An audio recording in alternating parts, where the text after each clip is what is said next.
Welcome back to the channel, everyone. Wanted to take today and go through my gravel bike that I used for Belgian Waffle Ride Kansas. Before we get into the video today, I just want to point out the t-shirt that I'm wearing here is the Steve Tilford Foundation t-shirt, which is used to raise money for the Steve Tilford Foundation. The foundation was instrumental in bringing Belgian Waffle Ride to Kansas this year, and in addition to that, they support a lot of cycling initiatives regionally and hopefully in the future nationally. So I'm going to go ahead and make sure I drop a link down in the description to the foundation's website if you want to contribute to their wonderful cause. So you may have seen some of the videos on my gravel bike setup before. I'll go ahead and make sure I drop a link to the video up above on some of my Exploro videos. But not much really has changed in my preparation for the Belgian Waffle Ride Kansas. One of the things I did do is put on my Challenge Getaway Pro tires, which I was a little skeptical about because the tread is not very deep, but in practice they were phenomenal.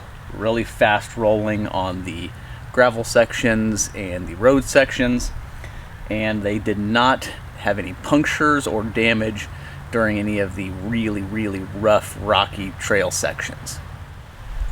So for race day, I did have my top tube bag bolted on, and in there I loaded it full of gels and other nutrition because over the course of the 7 to 8 hour race, I wanted to make sure that I had plenty of food on board to carry my calorie needs throughout the duration of the event, and I'm pleased to say that it did. One of the big changes I made prior to going into the BWR Kansas ride was converting my bike to a 1x setup with a 42 tooth in the front and an 11 to 40 in back. I was hoping with the experience that I had riding these local gravel roads that the 42-40 combo would be low enough for me. What I did not anticipate was the fatigue that I would have set in my legs after about 5 hours on the bike, and the constant undulating hills and terrain really took its toll. And towards the end of it, after about mile 80 or so, I really wished I had a sub 1-to-1 gear on there. So there will be some changes made to the gearing on this in the future, so stay tuned and keep an eye on the channel for those. The biggest error in judgment I made, bar none, was my decision to use road pedals on this Belgian Waffle Ride course. I have always done my gravel rides on road pedals and typically don't have too much of an issue. However, I was not aware of the significant amount of single track and just rocky sections that were going to be thrown in throughout this course.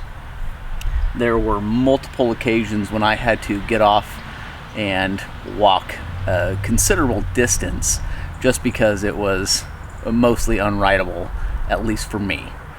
So that really kind of hurt me on the race day. And another change I'm going to make is going to be converting these Asioma Uno single-sided power meter pedals over to mountain bike pedals and switching over to mountain bike shoes. So again, keep an eye on the channel for that update coming up. So now that we have the bike overview done, just want to provide a quick recap of the race. And no, I did not take any footage of it. I completely forgot my cameras when I walked out of the house, but it was a fantastic event, a whole lot of fun. Starting off in the neutral rollout, which was pretty high-paced as is. I think the lead-out car wasn't familiar with quite how fast the neutral rollout should be. So they were running 25 to 30 miles an hour for probably the first 3 miles, which were supposed to be neutral. So I was actually already dropping off the front just a little bit before the race actually started, which was okay. I never had any intentions on being up near the front of the race. So for about 40 to 50 miles, I actually felt really good, really strong, putting out solid power numbers over that time, but I do think the early on efforts that I paid from about 0 to 30 miles started to bite me at about mile 60, and I really was in a pretty dark place there for a little while, and I was struggling to put out the power.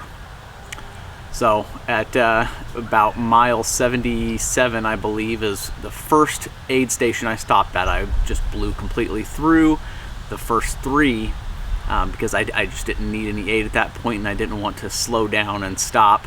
Although in hindsight, you know, a couple of minutes stopped would have probably helped my legs in the future.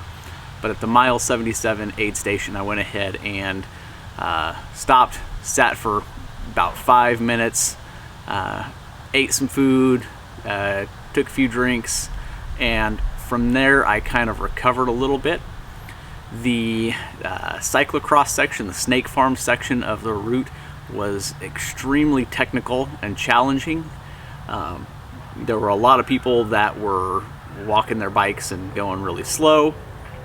I actually took a tumble and banged up my shoulder and my right hand side shift lever, which I didn't notice until I actually completely cleared out of the snake farm and got on the gravel roads, and I noticed it was twisted in, but it still functioned just fine. Beyond that, I got through to about mile 100 and something, and got to the Lawrence River trails, and those are really smooth and fast flowing single track, which were actually a lot of fun. But at that point I just wanted to be done, so I was going through as quick as I could comfortably go, and at the end of that point made it through, crossed the finish line, and I was glad to be done. Yeah, I made it after probably mile 50 to 60 or so. I was not worried so much about where I positioned myself in the placing, rather just to be happy to finish at all, because there were quite a few people that were DNFs on the day. So I did not DNF. I did finish out.